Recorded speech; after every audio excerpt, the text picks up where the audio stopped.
Hello there, and welcome to LoreDive, where we go into the backstories of some of the greatest video games out there.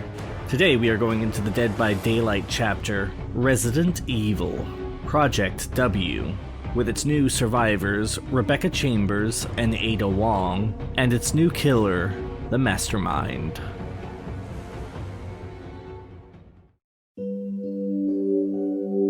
Rebecca Chambers, the gifted medic and squad member. Who could have imagined the horrors that would ensue that night? Not Rebecca, that's for sure.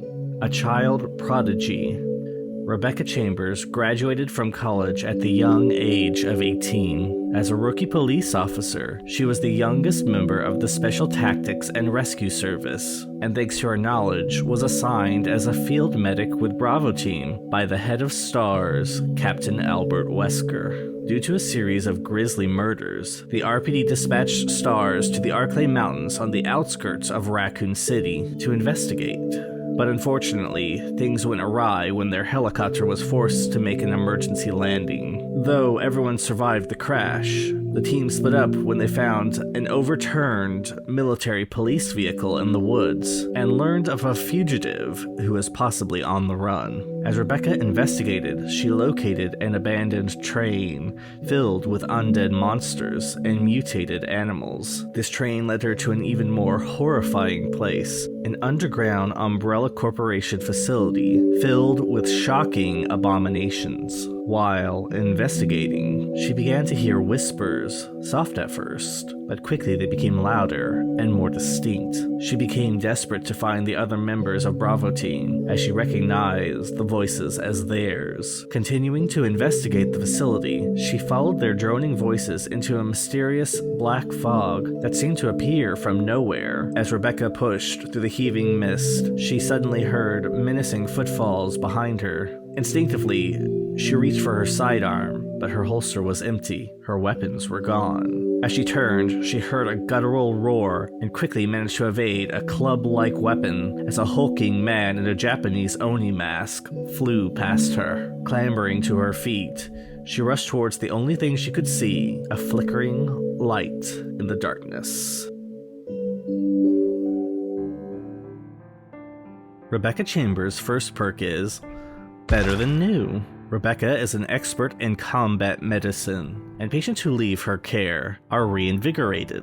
Upon completing a healing action on another survivor, that survivor's action speed increases when it comes to healing, unlocking, cleansing, and blessing. Rebecca Chambers' second perk is Reassurance. Rebecca's presence helps allies focus, assuaging the panic associated with extreme conditions. When within 6 meters of a hooked survivor, Rebecca can halt the sacrifice process for a period of time. If the hooked survivor has already entered the struggle phase, their skill checks are paused for that duration. This perk can only be used once per person per health state.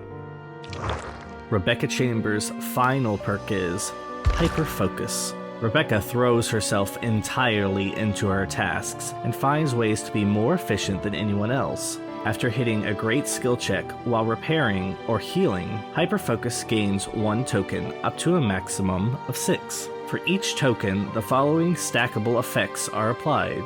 Skill check trigger odds are increased, the skill check rotation speed is increased, and the skill check bonus progression for hitting a great skill check is also increased. Hyperfocus loses all tokens when succeeding a good skill check, failing a skill check, or if the action is interrupted by any means. Rebecca may be the newest and youngest member of the STARS team, but don't let her inexperience fool you. She knows how to take care of herself and has the grit to survive, even in the most desperate of circumstances.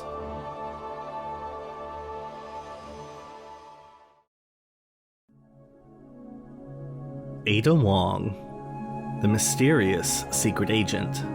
Much of Ada's background is a mystery: where she was born, who her parents were, and how she began her life as a spy is something that is a mystery to most people. Was she a corporate spy working against the Umbrella Corporation? Was she a loyal agent of Albert Wesker? Or was she some sort of double agent, working in the shadows for someone else? Clearly she was a trained assassin, and a weapons expert with advanced martial arts training. Those who have interacted with her know that she is adept at what she does, carrying out her work with an almost mechanical efficiency, despite of, or perhaps because of this. She is also a master of deception and seduction. So when an offer came to her asking for her to find out more about a secret project that the pharmaceutical company Umbrella was working on, it didn't take her long to capture the heart of one of the lead scientists working on the project. Though he wasn't foolish enough to delve into the specifics of what he was working on, there was enough given that Ada was able to deduce that the G virus that John was working on was going to be a very hot commodity. One that her employer, or many others, would pay big to get their hands on. Things took a left turn though when John fell off the grid suddenly. Ada kept her ear to the ground, and when she got wind of the Raccoon City STARS unit raving about creatures in the woods, and Umbrella's involvement, Ada knew that John was dead. She was going to have to change her plans if she was going to get her hands on the G virus. It was public knowledge that there was an Umbrella facility under Raccoon City, known as the Nest, and odds are that a sample of the virus would be there. It wasn't long after this that the city descended into chaos. Ada prepared a flimsy backstory for herself as an FBI agent, after all, who was going to be able to check in the middle of a city-wide panic, and made her way to the Raccoon City Police Department. Going through files in the police chief's office, she was able to learn about Ben Bertolucci, a reporter known for stirring up trouble, who had begun talking about the illegal experiments that Umbrella was conducting. He could be useful. While making her way into the holding cells, she ran into a rookie cop, and despite her attempts to shake him, he managed to also make himself useful. So, Ada and the cop Leon descended into the nest, but as they did, something cold washed over Ada. She turned, and Leon was gone. Something was wrong, and it wasn't just the monsters infesting the city. She felt like she was being watched. Ada continued on quickly, obtaining a G-virus sample and making her escape. After that night though, she always felt like she was never truly alone, and that something ominous was keeping an eye on her. Years passed, and though Ada moved on with new assignments, she would look into what might have happened that night in Raccoon City, and she learned many things. Eventually, her job led her to rural Spain to locate a parasite known as Las Plagas. She was hired again by the enigmatic Albert Wesker, though their relationship was always tenuous at best. While investigating the Los Illuminados, she was captured and nearly killed in a ritual sacrifice, but managed to escape thanks to her skills. In the end, she escaped with the parasite before disappearing from the face of the earth. What happened to her and why she entered the entity's garden is a secret that only she knows. Ada Wong's first perk is Wiretap. Ada knows that the best way to keep one step ahead is to keep tabs on the competition. After repairing generators for a period of time, Wiretap activates and will allow Ada to install a wiretap on the generator if she has been working on it for 3 seconds. The wiretap remains on the generator for a period of time and is revealed to all in yellow. When the killer comes within 14 meters of a trapped generator, their aura is revealed to all survivors. Damaging the generator in any way destroys the wiretap. Ada Wong's second perk is Reactive Healing.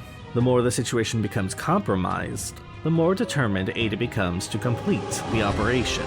When another survivor loses a health state within 32 meters of Ada's location while she is injured, she will replenish a portion of her missing healing progression.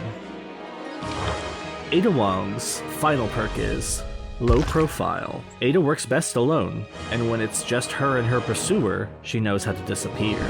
When Ada is the only survivor in the trial not currently in the dying state, hooked, or already dead, Low Profile activates, suppressing her pools of blood, scratch marks, and grunts of pain for a period of time. What Ada truly wants is unknown, but she will cooperate with the other survivors as long as cooperation is within her best interest.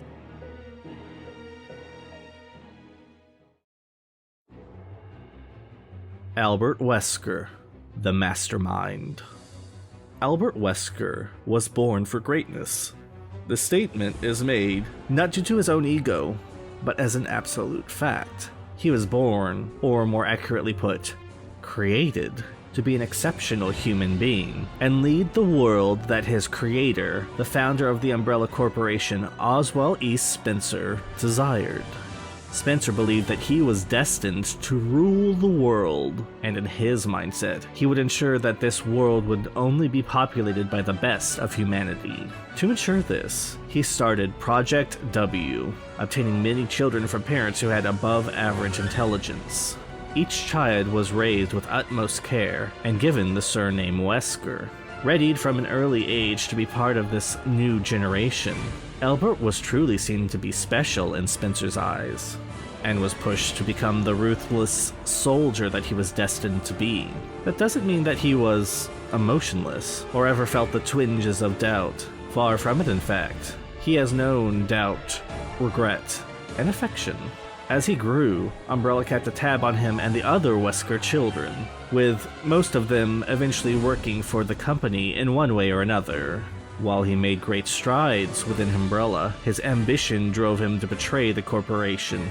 He was ordered by Umbrella to take the STARS members into the Spencer Mansion, test them against the BOWs that infested the grounds, and eliminate any survivors. He was surprised how well his former friends fared against the creatures. They might even survive the night's events. Wesker had his own plans, though, and the destruction of STARS was not his desire, but a likely side effect. He wanted power, and he knew how to get it. His colleague, William Birkin, had helped in providing him with a prototype virus, and, believing himself to be the best test subject, he exposed himself to it. As he stood there, hearing as his teammates entered the room, he had a moment of trepidation. But only a moment. Wesker made his choice, and decided to die, and begin his new life. Chris, Jill, they truly thought that he had died that day, which they weren't entirely wrong. But in death, he became so much more. His doubts and inhibiting emotions all melted away, and the new power that he obtained allowed him to focus on his goals with pinpoint efficiency. As his former teammates escaped the mansion, he would start his new life and his new goals. Now, with superhuman strength, Wesker spent time amassing wealth and power, finding and researching new viruses and parasites. Eventually, though, he felt a twinge of dissatisfaction, as if something were missing from his life. Something told him that in order to find what this was, he would need to track down what happened to Oswald E. Spencer. He did so easily, and learned the truth of his creation. Not only had Umbrella manufactured these Wesker children, but they ensured that every single one of them were exposed to the prototype virus. Of the lot, only 2 survived. Spencer lamented on his upcoming death, believing himself deserving to be a god. Wesker put the pathetic old man out of his misery. The only one actually capable of becoming a god was him. He created a new plan, a new life's work, one to cleanse the world of the undeserving and enhancing those who remained. Wesker used information from the progenitor virus, as well as the Las Plagas samples he had obtained to create his masterpiece, Ouroboros. Wesker began to put his plan in action in Africa, but was confronted by members of the Bioterrorism Security Assessment Alliance at a hangar that had been stocked with missiles carrying Ouroboros. Determined to be the vanguard of evolution, he once again made himself a test subject. Exposing himself to Ouroboros, he began to evolve in ways he could never have imagined. But as he felt his cells change, a strange black fog seeped into the hangar and filled his vision, enveloping him as well as the BSAA members within the hangar. In this fog, he could swear he could see glimpses of other worlds, other versions of him. He saw one where he faced off against his old subordinate Chris Redfield inside of a volcano. and even one where he never betrayed his fellow STARS members to begin with, assisting them in taking down the Umbrella Corporation. When the fog finally dissipated, he found himself in another world, surrounded with a simple instruction whispering in his ear. He despised being told what to do, but he would play along, disposing of these lesser beings that deserved to be put out of their misery.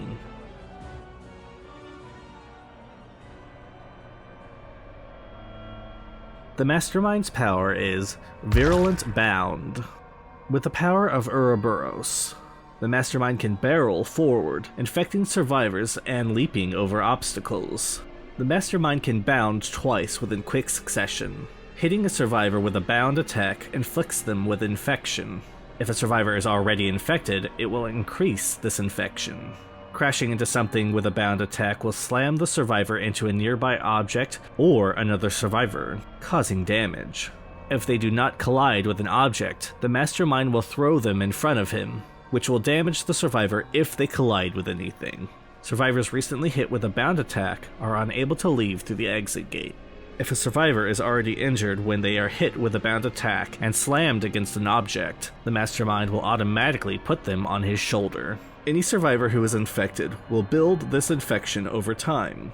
Upon being fully infected, they will reach critical infection, suffering the survivor with a hindered status effect. If the Mastermind grabs and slams a critically infected survivor, they will automatically carry them, whether they were previously injured or not. In order to deal with this infection, survivors will need to find supply cases scattered across the map. Inside of these cases are first aid sprays. Each spray can fully heal someone of their infection 2 times. If the Mastermind bounds towards a pallet or a window, he will quickly vault over it. The Mastermind's first perk is Superior Anatomy. Decades of research have culminated in Wesker becoming something faster, stronger, and more dangerous than any normal human. When a survivor performs a rushed vault within 8 meters of Wesker, Superior Anatomy activates. Afterwards, Wesker will be able to make the next vault with increased speed. The Mastermind's second perk is Awakened Awareness. Wesker's genes have been altered to heighten his senses in these intense situations. While carrying a survivor, the auras of all other survivors within a certain distance are revealed to Wesker. The Mastermind's final perk is Terminus. Wesker is a brilliant tactician who prepares for every eventuality. Once the exit gates are powered, Terminus activates. All injured, dying, or hooked survivors suffer from the broken status effect until the exit gates are opened. After the gates have been opened, the status will still linger for a period of time.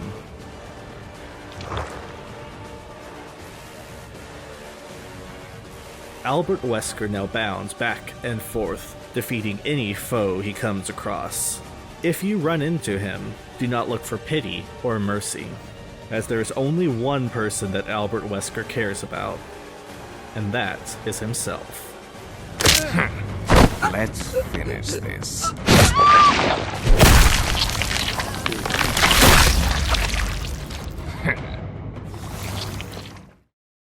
Well, that's it for this episode of LoreDive. I hope you enjoyed it. As I mentioned before, commenting something down below really does help these videos out. I hate saying these types of things, but it's kind of necessary with YouTube the way it is now. Special thanks to my Patreon partners here. If you would like to join our small but growing family, you can do so by following the link down below or the one at the end of the video. And with that being said, I thank you all for watching, and I'll see you next time.